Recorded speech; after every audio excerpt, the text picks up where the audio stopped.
चलिए आज हम लोग पढ़ेंगे टॉपिक जो है विद्युत धारा। क्या हम लोग का फिजिक्स का टॉपिक है विद्युत धारा। अब ये विद्युत धारा है, इसमें हम लोग को पहला चीज देखना है कि पहले विद्युत धारा किसे कहते हैं, है ना। विद्युत धारा किसे कहते हैं? विद्युत धारा का अगर डेफिनेशन देखा जाए तो हम बोल सकते हैं कि आवेशों की प्रवाह को विद्युत धारा बोलते हैं। क्या बोलेंगे? आवेशों की प्रवाह। क्या बोलेंगे? अगर विद्युत धारा का डेफिनेशन हम बोल सकते हैं आवेशों के प्रवाह को विद्युत धारा कहा जाता है। अब इसका डेफिनेशन यही नहीं दे सकते, और डेफिनेशन दे सकते हैं। आवेश का मतलब हुआ क्या? इलेक्ट्रॉन, यानी इलेक्ट्रॉन को एक स्थान से दूसरे भाग तक, यानी एक भाग से दूसरे भाग तक जो जाएगा ना, वो क्या होता है? यानी प्रवाह हो जाना। यानी एक इलेक्ट्रॉन, मान लेते इस छोर है ना, इस वायर है, इस वायर से यानी इस बिंदु से लेकर इस बिंदु तक जो इलेक्ट्रॉन स्थानांतरण होगा, पास होगा, उसी को बोला जाएगा क्या? विद्युत धारा। समझ में आ रहा है? तो जैसे में अगर इसमें देखा जाए एग्जाम्पल क्या, तो विद्युत धारा किस किस में प्रवाह होगा, तो जैसे में अगर देखा जाए एग्जाम्पल यहाँ पे हम दे सकते हैं, क्या होगा भाई? सोना होगा, सोना होगा, चांदी होगा, लोहा होगा, तांबा होगा, एल्युमिनियम होगा, इस तरह से सारे आदि आप दे दीजिए। ये सारे जो होंगे हम कह सकते हैं विद्युत धारा का, यानी हम कह सकते हैं कि ये चालक है, जिनमें विद्युत धारा क्या होता है? आसानी से प्रवाह हो जाएगा। अब अगर देखा जाए कि मुख्य रूप से इसमें, तो अगला पॉइंट हम लोग को बनता है कि अगर आप पढ़े होंगे पदार्थ, तो पदार्थ के परमाणुओं को अगर देखा जाए तो 3 मौलिक कण से मिलकर बने हैं। पदार्थ के परमाणुओं को जो अगर देखा जाए तो 3 पदार्थ के परमाणुओं को अगर देखा जाए तो ये हम कह सकते हैं 3 मौलिक कणों से मिलकर बने हैं। 3 मौलिक कण से मिलकर बने हैं।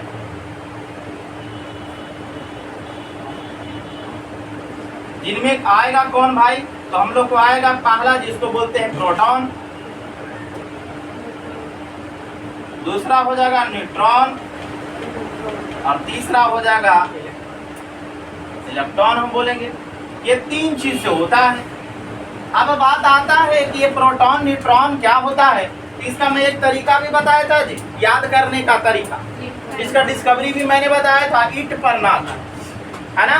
वो कहानी आप लोग को बताया था, बहुत इजी से याद करवा दिए, है ना।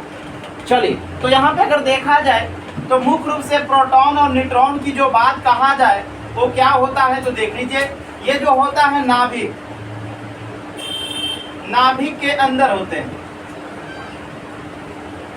नाभिक के अंदर होते हैं कौन?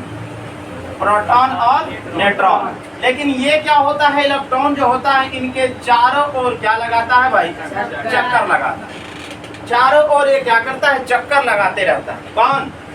इलेक्ट्रॉन। इसलिए अगर देखा जाए तो आपको पता होगा कि प्रोटॉन जो होता है अपने आप में धनात्मक होता है। क्या होता है?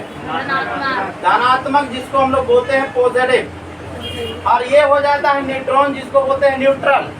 और ये आपका हो गया इलेक्ट्रॉन जो निगेटिव चार्ज होता है, जिसको बोला जाता है ऋणात्मक।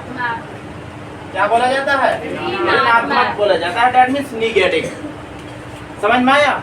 ये कंडीशन होता है। तो यहाँ पे अगर देखा जाए तो पहले यही चीज, अगला जो टॉपिक मेरा बनता है उसमें हम लोग को पढ़ना है कि धनात्मक क्या होता है और ऋणात्मक क्या होता है। तो पहले अगर देखा जाए तो हम कह सकते हैं धनात्मक का, यानी कहने का मतलब है कि ये देखो भाई, एक होगा पॉजिटिव और एक होगा निगेटिव, और इसी पर दुनिया की पीढ़ी भी चल रहा है। ये नहीं कि गरम गरम को टकरा दोगे तो ब्लास्ट हो जाएगा। एक होना चाहिए गरम और एक होना चाहिए ठंडा। अरे भाई, नरम गरम दोनों होना चाहिए। अगर एक ही साथ अगर दोनों गरम गरम मिल जाएगा तो फिर विस्फोट हो जाएगा। इसलिए दुनिया के पीढ़ी दोनों समझ गए होंगे आप लोग। लेकिन बात वहाँ पर वो नहीं है, बात यहाँ है धनात्मक और क्या ऋणात्मक का। तो यानी धनात्मक कहने का मतलब है कि जिनके पास कैपेसिटी, दैट मीन्स इलेक्ट्रॉनों को खो देने की पावर होती है, क्या देने का, खो देने का, वो कहलाते हैं क्या आपका धनात्मक। और जो इलेक्ट्रॉनों को क्या कर लेते हैं, ऑब्जर्व कर लेते हैं, दैट मीन्स ले लेते हैं, ग्रहण कर लेते हैं, उसे बोला जाता है क्या, ऋणात्मक। जैसे कि एक छोटा सा केमिकल इक्वेशन के अकॉर्डिंग अगर एग्जांपल दिया जाए तो जैसे मान लीजिए कि Na हो गया, Na में अगर देखा जाए प्रोटॉनों और इलेक्ट्रॉनों की संख्या होते हैं कितना, 11। और क्लोरीन अगर ले लिया जाए Cl तो इसमें इलेक्ट्रॉनों और प्रोटॉनों की संख्या आपका होगा कितना, 17। लेकिन जैसे ये दोनों रिएक्ट करता है तो करने के बाद एक इलेक्ट्रॉन क्या कर देता है, इसे दे देता है, इसलिए ये सोडियम हो गया धनात्मक। क्या हो जाएगा जी, धनात्मक तो हो जाएगा, लेकिन ये कैसा हो जाएगा, ऋणात्मक। कैसा हो जाएगा, ऋणात्मक। कंडीशन ये हुआ कि यानी कहने का मतलब है, आप ये समझ जाइए कि एक व्यक्ति जो धनवान होगा, धा से धन और ई से ऋण, यानी जो कर्ज लेगा कर्जहीन हो गया। समझ आ रहा है, यानी जिसके पास धन रहेगा वो देगा और जिसके पास नहीं रहेगा वो क्या करेगा, लेगा। यही कंडीशन होता है किसका, तो यानी हम बोल सकते हैं धनात्मक और ऋणात्मक। यहाँ तक सभी को समझ में आ गया। अब इसके बाद अगला जो टॉपिक हम लोग को बनेगा, धनात्मक और ऋणात्मक जब हम लोग पढ़ लिए तो अब यहाँ पे हम लोग को पढ़ना है चालक और कुचालक। अगला टॉपिक मेरा क्या बनेगा, चालक और कुचालक। ठीक है, चालक और कुचालक। तो देख लीजिए यहाँ पे अगर देखा जाए तो अगला टॉपिक बनता है हमारा चालक और दूसरा टॉपिक बनेगा कुचालक। ये किसके लिए, तो विद्युत धारा के लिए, विद्युत धारा के लिए। तो यानी हम कह सकते हैं विद्युत धारा के लिए दो कंडीशन, एक बनेगा चालक और एक बनेगा कुचालक। चालक दैट मीन्स कहने का मतलब होता है, चालक वह होगा जिनमें यानी आवेश जो होगा एक बिंदु से दूसरे बिंदु तक क्या करेंगे, जाएंगे, वो क्या कहलाते हैं, चालक होंगे। जिनमें यानी विद्युत धारा का प्रवाह आसानी से हो जाएगा उसे हम बोल सकते हैं क्या, तो यानी चालक बोलेंगे, या इसी का नाम होता है, चालक को ही बोला जाता है सुचालक। क्या बोला जाएगा, सुचालक। तो विद्युत धारा का सुचालक या चालक वह होता है जिनमें यानी आवेशों का प्रवाह जो हो जाएगा बहुत ही आसानी से हो जाता है ना। तो चालक का डिफिनेशन हम दे सकते हैं, क्या होगा कि जिनमें आवेशों का प्रवाह एक बिंदु से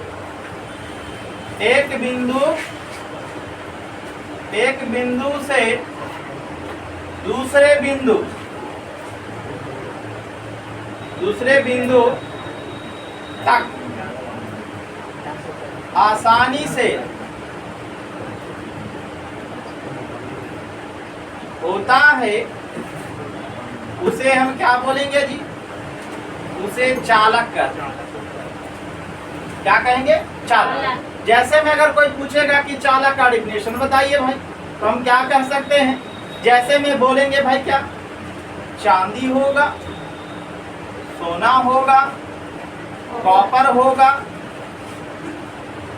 होगा, लोहा होगा, एल्युमिनियम होगा इत्यादि। ये सारे क्या होंगे, विद्युत धारा का यानी हम सुचालक या चालक।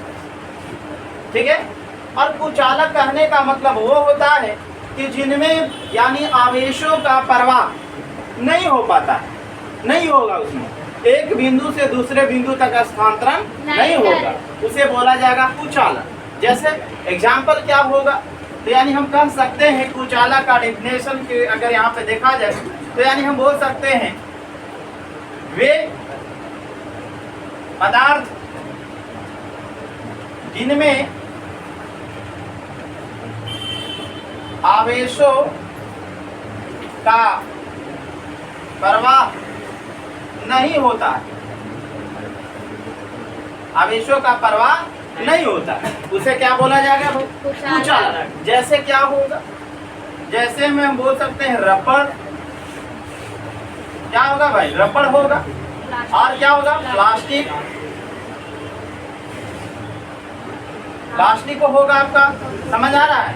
लकड़ी होगा, और लकड़ी में कौन सा, सूखी लकड़ी, सूखी लकड़ी होगा, यानी कि गीली लकड़ी नहीं, सूखा लकड़ी, समझ आ रहा है। ये सारा होगा, ये आपका किसका होगा भाई, तो यानी हम बोल सकते हैं कुचालक। यहाँ तक सभी को क्लियर है। ये हो गया आपका, इसको आप स्क्रीनशॉट ले लीजिए। चलिए, अब मुझे लगता है शायद कि आप चालक और कुचालक समझ गए होंगे। चालक समझ गए। अब अगर थोड़ा सा देखा जाए तो एक चीज और टॉपिक यहाँ पे बनता है, एक आवेश। आवेश का अगर देखा जाए एसआई मात्रक जो होता है वो होता है कूलम। क्या होता है, कूलम। तो यानी आवेश का एसआई मात्रक आप लिख लीजिए। आवेश का एसआई जो मात्रक होगा वो आपका क्या होगा, कूलम होगा। क्या होगा, कूलाम बोलते हैं, ठीक है।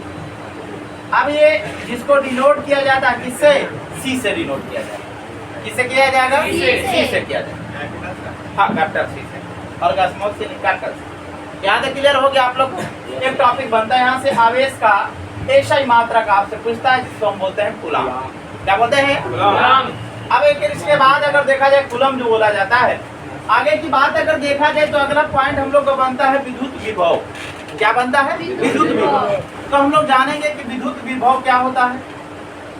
विद्युत विभव, तो विद्युत विभव क्या होता है, इस टॉपिक को समझने के लिए क्या है, तो जैसे कि अगर मान लेते हैं इसमें क्या होता है, इसका डेफिनेशन भी हम लोग जानेंगे, कुछ इसका डायग्राम हम लोग देख लेते हैं। मान लेते हैं कि Q यहाँ पे एक है, आवेश है, और ये O बिंदु से dot dot dot dot dot dot dot ये Q हो गया, फिर पुनः यहाँ से ये चला गया कहाँ तक, ऐसे मान लेते हैं P। अब यहाँ पे आवेशों का ये प्रवाह हो रहा है, आवेशों का क्या है, प्रवाह है। तो अगर देखा जाए Q बिंदु तक इसे लाने में, Q बिंदु तक लाने में यानी हम कर सकते हैं कुछ न कुछ इसे कार्य करना पड़ेगा। तो अगर देखा जाए विद्युत विभव को डिनोट किया जाता है किससे, V से। किससे डिनोट किया जाएगा, V से डिनोट किया जाएगा। तो यहाँ से हम कह सकते हैं कि जो फॉर्मेट मेरा बनेगा वो बनता है V बराबर W बट्टा Q बनेगा। V बराबर क्या बनेगा, W बट्टा Q, हाँ W बट्टा Q। W फॉर वर्क हो गया और Q फॉर आवेश हो गया। क्या होगा, Q फॉर आवेश। तो यानी हम कह सकते हैं प्रति इकाई, प्रति इसका डिफिनेशन हम बोल सकते हैं, विद्युत विभव का डिफिनेशन हम बोल सकते हैं क्या, यानी विद्युत विभव एक वैसा पाठ होता है जो प्रति इकाई अनंत से किसी एक बिंदु तक लाने में किया गया कार्य को हम बोलेंगे क्या, विद्युत विभव। प्रति इकाई किसी अनंत बिंदु से एक बिंदु तक लाने में किया गया कार्य को क्या बोला जाएगा, विद्युत विभव। अगर आप नोट करना चाहते हैं तो नोट कर सकते हैं कि प्रति इकाई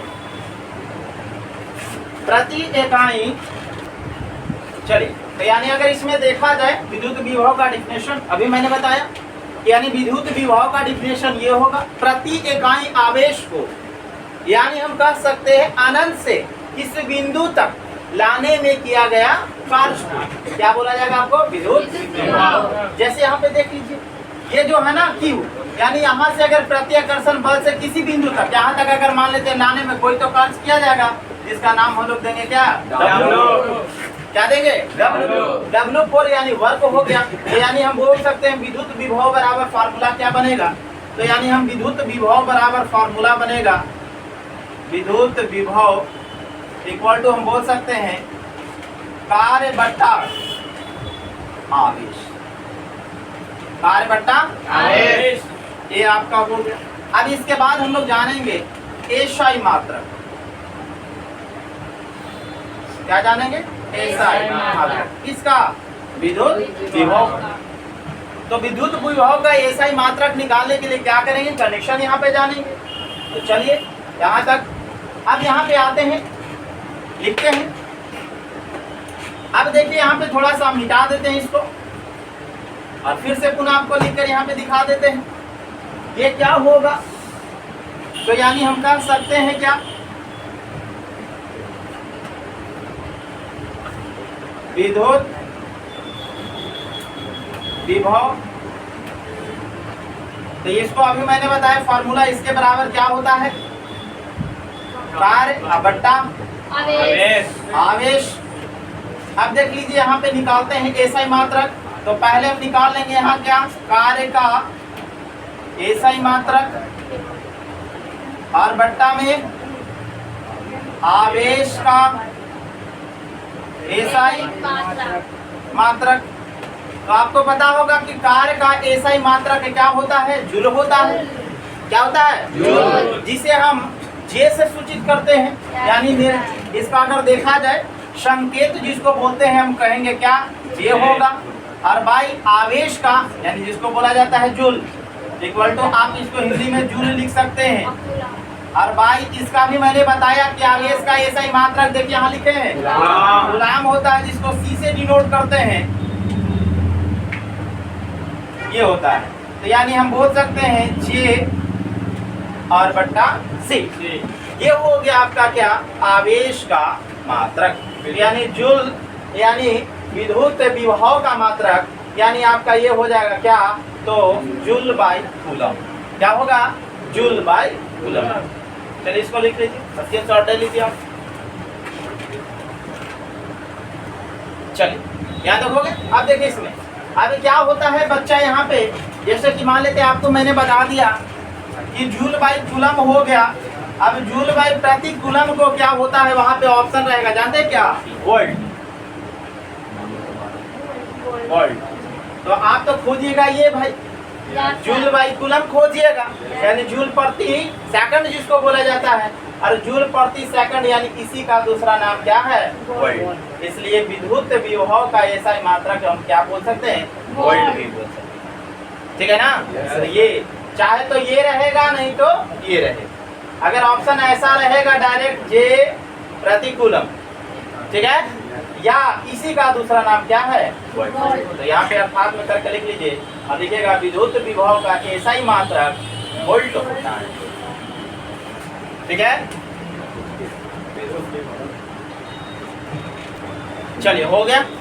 अगर यहाँ से कोई आपसे प्रश्न ये पूछ दे कि ये जो वोल्ट होता है भाई, ये वोल्ट जो होता है यानी विद्युत विभव का एसआई मात्रक हम जूल प्रति कूलम या वोल्ट बोल सकते हैं, ये किसके नाम पर दिया गया था। तो ये विद्युत विभव का मात्रक यानी एसआई मात्रक अगर देखा जाए तो देखिए यहाँ पे इटली के एक वैज्ञानिक थे, वोल्ट यानी नाम देने का नामकरण इटली के एक वैज्ञानिक थे जिनका नाम था अलेसांद्रो वोल्टा। उनका नाम था अलेसांद्रो वोल्टा, जो सन यानी 1745 है ना में इन्होंने क्या किया, इसी के सम्मान में इसका नाम इन्हीं के नाम पर रखा गया, वोल्टा के नाम पर इसे रखा गया क्या, वोल्ट। यानी आपको 1745 से आपका 1827 है ना, इन्हीं का नाम था अलेसांद्रो, जिनके नाम पर ये रखा गया क्या, वोल्टा। उनका नाम था अलेसांद्रो वोल्टा और उन्हीं के नाम पर रखा गया क्या, विद्युत विभव का ऐसा मात्रक, जिनका नाम क्या हुआ, वोल्ट। ठीक है, चलो आगे चलते हैं हम लोग। अगला पॉइंट जो है, चलिए अगला जो टॉपिक है हम लोग का, जिसका नाम क्या है, विभवांतर। अब यहाँ पे हम लोग जानेंगे विभवांतर क्या होता है इसके बारे में। तो यानी विभवांतर का देखिए यहाँ पे डिफिनेशन लिख दिए हैं, इन्हीं दो बिंदुओं के बीच विभवांतर की माप उस कार्य से होती है जो प्रति एकांक या इकाई आवेश को एक बिंदु से दूसरे बिंदु तक ले जाने में किया गया कार्य होता है ना। जैसे मान लीजिए यहाँ पे क्या है, एक पॉइंट मेरा ए है, दूसरा क्या है, बी है। तो ये Q जो आवेश हुआ, इस आवेश को यानी यहाँ से यहाँ तक किन्हीं दो बिंदुओं के बीच जो किया गया जो कार्य होता है, जिसको यानी हम कार्य को क्या बोलेंगे, ए और बी बोलेंगे। इस कार्य को क्या बोलेंगे, ए बी बोलेंगे। यानी ये जो आवेश है एक बिंदु से यानी ए टू बी या बी टू ए बोलिए भाई, पॉइंट को लाने में जो है क्या करना पड़ेगा, कुछ कार्य करना पड़ेगा। जैसे एग्जांपल ले लीजिए, मान लीजिए यहाँ पे ये है, ऐसे हमने रख लिया, तो यहाँ से यहाँ तक अगर ऐसे रख के इसको हम चले तो यहाँ से यहाँ तक जाने में क्या होगा, तो इसको ले जा रहे हैं भाई, तो कार्य हो रहा है। लाने और ले जाने में यहाँ पे क्या हो रहा है आपका, कार्य हो रहा है। तो यानी हम कह सकते हैं एक बिंदु से दूसरे बिंदु तक, देखिए किन्हीं दो बिंदु यानी बिंदुओं के बीच का विभवांतर की माप उस कार्य से होती है जो प्रति एकांक आवेश को एक बिंदु से दूसरे बिंदु तक ले जाने में किया गया क्या होता है जी, कार्य होता है। तो यानी कार्य यानी जिसको हम बोलेंगे W बराबर ए भी बोलेंगे, क्योंकि यहाँ पॉइंट का नाम दिया गया क्या है, ए और बी है। इसे हमें W को यानी हम ऐसे भी डिनोट कर सकते हैं। इसलिए यहाँ पे जैसे अगर हम चलेंगे तो आपको फार्मूला बताए दे, V बराबर होता है W बटा Q, क्रॉस मल्टीप्लिकेशन कर दीजिए तो W बराबर V इंटू क्यू भी बोल सकते हैं। एक आपका रिलेशन यहाँ पे मिल गया, W बराबर हम क्या बोल सकते हैं, V इंटू क्यू, एक रिलेशन आपको मिल गया। V फोर क्या है, वोल्ट, ये Q क्या है, आवेश, ये क्या है, आवेश। अगर विद्युत विभवांतर का भी अगर कोई पूछे आपसे एसआई मात्रक, किसका, विभवांतर का, तो विभवांतर का एसआई मात्रक अगर आपसे पूछेगा कोई, एसआई मात्रक आपसे पूछे तो विभवांतर का एसआई मात्रक भी क्या होता है जी, वोल्ट होता है। क्या होगा, समझ में आ रहा है, ये क्या होगा, वोल्ट होता है। इसका विभवांतर का एसआई मात्रक, तो लिख लीजिएगा नोट पॉइंट में। जैसे देखिए यहाँ पे एक और चीज हम डिनोट किए हैं, V वोल्ट हो गया ए बी पॉइंट से, यानी हम कहेंगे ए में से बी को जब किया जाए तो यही मिला आपको क्या, W, जिसको इसको हम लिख सकते हैं W, ए बी को क्या लिख सकते हैं, W, W फोर कार्य क्या हो गया, अब बटा Q, Q फोर क्या लिखा जाएगा, आवेश, क्या लिखा जाएगा, आवेश। समझ में आया, यानी विभवांतर का भी आपका एसआई मात्रक होगा जिसका नाम क्या है, वोल्ट। जल्दी से इसका भी स्क्रीनशॉट ले लीजिए आप। आगे देखिएगा, इसमें थोड़ा आवेशों का प्रवाह इसमें अगर देखा जाए तो नोट पॉइंट में आप लिख सकते हैं कि जो आवेशों का प्रवाह जो होगा यानी धन से, यानी हम बोल सकते हैं उच्च से निम्न की ओर होगा, और ठीक उसके विपरीत देखा जाए तो ऋण से उच्च की ओर होगा। ये आप नोट पॉइंट आप लिख सकते हैं। आगे अगर चला जाए तो अगला पॉइंट हम लोग को पढ़ना है जिसका नाम है शेल या बैटरी।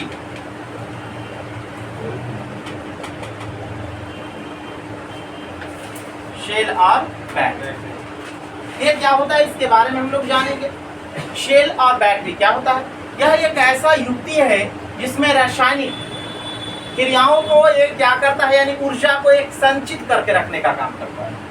कौन, शेल या बैटरी, समझ में आ रहा है। yes, अगर देखा जाए तो यार बैटरी का डिफिनेशन अलग हो जाएगा और शेल का डिफिनेशन भी अलग कर सकते हैं। शेलों को समूह को क्या कहा जाएगा, बैटरी कहा जाता है। शेलों को समूह को ही बैटरी कहा जाता है। ठीक है, इसका डायग्राम बनाते हैं, थोड़ा सा इसको बोर्ड को साफ कर लेते हैं। चलिए, अगर हम लोग का है सेल एवं बैटरी, देखिए इसमें क्या है, शेल या बैटरी एक ऐसा युक्ति होता है जो अपने अंदर हो रहे रासायनिक अभिक्रियाओं के द्वारा सेल के दोनों इलेक्ट्रोडों के बीच विभवांतर को क्या करता है, बनाएगा। कहने का मतलब कि इसमें जो रासायनिक ऊर्जा होता है ना, यही क्या करता है, रासायनिक ऊर्जा को विद्युत ऊर्जा में कन्वर्ट करने का काम करता है। ये सेल क्या होता है इसके बारे में जानेंगे। बैटरी देखो, ये सेल क्या होता है ना, सेल एक छोटा सा पार्ट होता है, समझ में आ रहा है, जो ड्राई होता है। ड्राई मींस सूखा। ऐसे तो अगर देखा जाए बैटरी दो प्रकार के हो जाते हैं, एक प्राइमरी होता है और एक सेकेंडरी होता है, समझ में आ रहा है। लेकिन अगर इसमें देखा जाए तो अगर इसमें भी देखा जाए कि अगर हम पढ़ाएंगे जैसे कि ये शेल और बैटरी, तो बैटरी में देखा जाए तो बैटरी भी यहाँ पे बोलते हैं दो को, एक सूखा सेल बैटरी होता है और एक पानी वाला होता है। तो जैसे कि अगर हम मान लेते हैं जो भी ट्रैक्टर वगैरह हो गया, बड़ा सा जो ट्रैक्टर वगैरह हो गया, उसमें जो यूज करते हैं, या जैसे अभी इन्वर्टर मेरे पास लगा हुआ है, इसमें जो बैटरी यूज कर रहे हैं पानी वाला बैटरी लगा हुआ है, और एक बैटरी होता है जो ड्राई होता है, ड्राई मीन सूखा हुआ, जिसको सूखा सेल बोलते हैं हम लोग। क्या बोलते हैं उसको, सूखा सेल। जैसे गाड़ी में बैटरी जो लगा वो कैसा है, सूखा सेल है भाई। क्या ऐसा थोड़ी है उसमें लिक्विड है, नहीं, उसमें एक क्या है, रासायनिक, यानी है ना, उसमें क्या है, एक रासायनिक अभिक्रिया, उसमें केमिकल डाला हुआ है, वही जो है ना रासायनिक क्रियाएं जो है उसी को विद्युत में क्या कर रहा है, विद्युत ऊर्जा में से कन्वर्ट करने का काम कर रहा है। देखते हो कि जब उसका डिस्चार्ज खत्म हो जाएगा, जैसे आपका मोबाइल है, उसमें भी लगा हुआ क्या है, सूखा सेल है, धीरे धीरे उसका चार्ज क्या हो जाता है, खत्म हो जाता है, यूज आप कर लेते हैं, है ना, ये कंडीशन का वो काम होता है। फिर वो डिस्चार्ज होता है, फिर आप चार्ज लगाइए, ये कंडीशन होता है। लेकिन अगर यहाँ पे देखा जाए तो हम कह सकते हैं कि इसमें संचित जो ऊर्जा रहता है एक प्रकार का युक्ति है जो संचित ऊर्जा रहता है उसका, यानी वो क्या करता है, विद्युत ऊर्जा में कन्वर्ट करने का काम करता है। अगर ये देखा जाए नोट पॉइंट यहाँ पे, तो ये भी जो होता है ये देने का काम किए है, जो अभी पिछले मैंने बताया। इटली के वैज्ञानिक जिनका नाम क्या है, अलेसांद्रो, क्या नाम है, अलेसांद्रो वोल्टा। इन्हीं के द्वारा ये क्या है, सर्वप्रथम 1796 ईस्वी में, 1796 ईस्वी में एक ऐसे सरल स्रोत का आविष्कार किया गया जिससे विद्युत धारा, है ना, क्या होगा, लगातार मिल सके। अतः उनके सम्मान में इनका नाम रखा गया क्या, वोल्टेज। इसका यानी कहने का मतलब देखो क्या होता है, निरंतर सेल से क्या होगा, जैसे बैटरी में हम जो लगा दिए सेल, यानी घड़ी में जो लगा दिए, निरंतर उसको उसी युक्ति से, यानी हम पूर्ण रूप से प्रॉपर उतने ही वोल्ट में उसको क्या कर रहा है, नियंत्रण मिल रहा है। इसलिए देखो सबसे ज्यादा अगर देखोगे, एक भाई अगर पकड़ोगे तार किसका, इन्वर्टर का, बैटरी वाला, झटका ज्यादा देखो, क्यों, नियंत्रण करके वोल्टेज को देने का काम करता है। समझ में आया, ये होता है। लेकिन अगर बैटरी देखो, ये छोटा सा बना दी, जैसे डायग्राम बनाया हुआ है, ये क्या, देखो भाई मैं मैथ का टीचर हूँ, बायोलॉजी वगैरह का डायग्राम वगैरह हमारा से क्लियर नहीं बनता, क्योंकि ऐसे हम मैथ का टीचर है, ऐसे आपका पढ़ाने के 10th के लिए ऑल सब्जेक्ट पढ़ाते हैं, लेकिन डायग्राम के मामले में सबसे लो खत्म आदमी है, डायग्राम हमको नहीं बनाने आता है। लेकिन आपको रिप्रदर्शित मैंने करने का काम किया है। इधर हो गया आपका ऋणात्मक और इधर हो गया आपका क्या, धनात्मक। यह आपका क्या है, सेल का डायग्राम बनाया गया है। यह एक ऐसा युक्ति है जो सूखा सेल है, जिसमें रासायनिक यहाँ चीज सारा केमिकल भरा हुआ रहता है, और इसी को यह विद्युत में क्या करता है, निरंतर प्रॉपर वे देने का काम करता है। इसी कारण मेरा बैटरी क्या होता है, चलता है, नहीं तो कभी तेज कभी कम मिलेगा। इसलिए देखिएगा घर में लगाया जाता है, क्या पता है आप लोग को, जो भी टीवी वगैरह हम लोग देखते हैं तो उसको लाइन से जब रहता है तो उसके लिए क्या, स्टेबलाइजर को लगाया जाता है। क्यों, ताकि वो वोल्टेज को नियंत्रण करके दे। क्यों, वोल्टेज जो होगा ना प्रॉपर वे कभी भी सामान्य नहीं होगा, कभी घटेगा कभी बढ़ेगा, कभी घटेगा और कभी क्या होगा, बढ़ेगा। तो इस तरह से हम कह सकते हैं क्या होगा, कंडीशन ये हो जाता है कि आपका जो भी टीवी वगैरह जो होगा ना वो क्या हो जाएगा, ब्लास्ट हो जाएगा, उड़ जाएगा। ये कंडीशन हो जाता है आपका किसमें, यानी इसीलिए उस युक्ति को नियंत्रण करने के लिए घर में हम लोग क्या चीज का उपयोग करते हैं, स्टेबलाइजर का। ठीक है, ताकि क्या होगा, वोल्टेज आपका क्या होगा, नियंत्रण। आगे अगर देखा जाए तो इसमें अगर देखा जाए अगला पॉइंट बनता है कौन, मेरा बैटरी। तो कब, जब कई सेलों को आपस में कनेक्ट कर दिया जाता है। जैसे कि मान लीजिए आपके पास यहाँ पे एक बैटरी हम ले लिया, ठीक है, और पुनः फिर एक अगला बैटरी को लाकर यहाँ पे हमने क्या कर दिया, जोड़ दिया। फिर इस तरह से अगले बैटरी को हम लाकर क्या कर दिए, जोड़ दिए। ऐसा प्रॉपर वे कंडीशन एक दूसरे को अटैचमेंट कर दिए, तो इसीलिए बोला गया सेलों को, समूह को बोला जाता है, क्या बोला जाता है, बैटरी बोला। समझ में आया, यानी काफी में कई आपने सेलों को आपने क्या कर दिया, उसको अटैचमेंट कर दिया, यानी एक साथ जोड़ दिया, इसलिए उसको बोला गया क्या, बैटरी। और बैटरी भी अभी मैंने बताया कि दो प्रकार का होगा, एक ड्राई होगा, एक सूखा सेल होगा, और एक पानी वाला होगा। समझ में आया, यहाँ तक आप इसका स्क्रीनशॉट ले लीजिए। आप लोग का माइंड काम नहीं करता है। चलिए अगला जो हम लोग का टॉपिक है जिसका नाम है विद्युत परिपथ।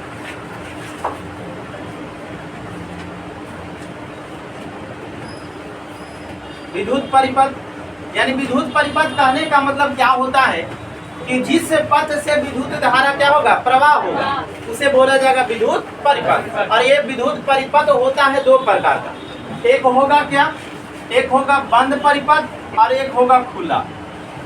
बंद का मतलब क्लोज और एक होगा खुला।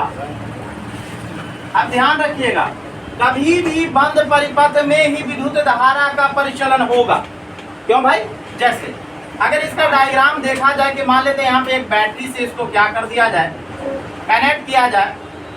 ये मान लीजिए आपके पास बैटरी है, यहाँ से हम इसे क्या कर दिए, कनेक्ट कर रहे हैं, जोड़ने का काम कर रहे हैं। पॉजिटिव हो गया, इधर निगेटिव। यहाँ पे मान लेते हैं आप चाहते हैं स्विच भी लगा सकते हैं, नहीं तो डायरेक्ट आपको मैं दर्शाने का काम कर रहा हूँ। यहाँ पे मैंने क्या कर दिया, एक बल्ब को लाया और इसे यहाँ क्या कर दिया, जोड़ दिया। तो ये बंद परिपथ हो गया। लेकिन अगर यहीं पे अगर देखा जाए खुला परिपथ का, तो ये क्या होगा, यहाँ पे मैंने इस बल्ब को लाकर यहाँ पे ऐसे करके इसे क्या कर दिया, जोड़ दिया। जैसे यहाँ पे अगर देखा जाए, यहाँ पे कोई एक बैटरी है, हम बैटरी ले लेते हैं, यहाँ पे हमने जोड़ दिया, लेकिन यहाँ पे थोड़ा सा ये अटैचमेंट नहीं है, तो इसमें अगर देखा जाए तो ये बल्ब जो है नहीं जलेगा। लेकिन यहाँ पे ये क्या है, बंद परिपथ हो गया, तो बंद परिपथ में विद्युत धारा का परिचलन होगा, इसलिए यहाँ बल्ब क्या होगा, मेरा जलेगा। तो इसलिए दो प्रकार का होगा, एक बंद परिपथ होगा और एक खुला परिपथ। तो यानी अगर देखा जाए तो खुला में विद्युत का अगर इसमें देखा जाए ये अटैचमेंट नहीं हुआ, इसलिए ये बल्ब जलेगा नहीं, और बंद में होगा, इसलिए विद्युत परिपथ का डिफिनेशन उसी में हो सकता है, हमेशा बंद परिपथ रहेगा, उसी में ये बल्ब क्या होगा, जलने का काम करेगा। समझ आ रहा है? इसलिए बोला जाता है कि जिससे परिपथ से विद्युत धारा का परिचलन होता है उसी को बोला जाएगा विद्युत परिपथ। अच्छा, तो किसमें होगा भाई? बंद में। किसमें होगा? बंद में। खुला में आपको नहीं होगा। होगा किसमें? बंद में। इसलिए इसका नाम क्या है? विद्युत परिपथ। परिपथ। क्लियर हो गया? चलो ठीक।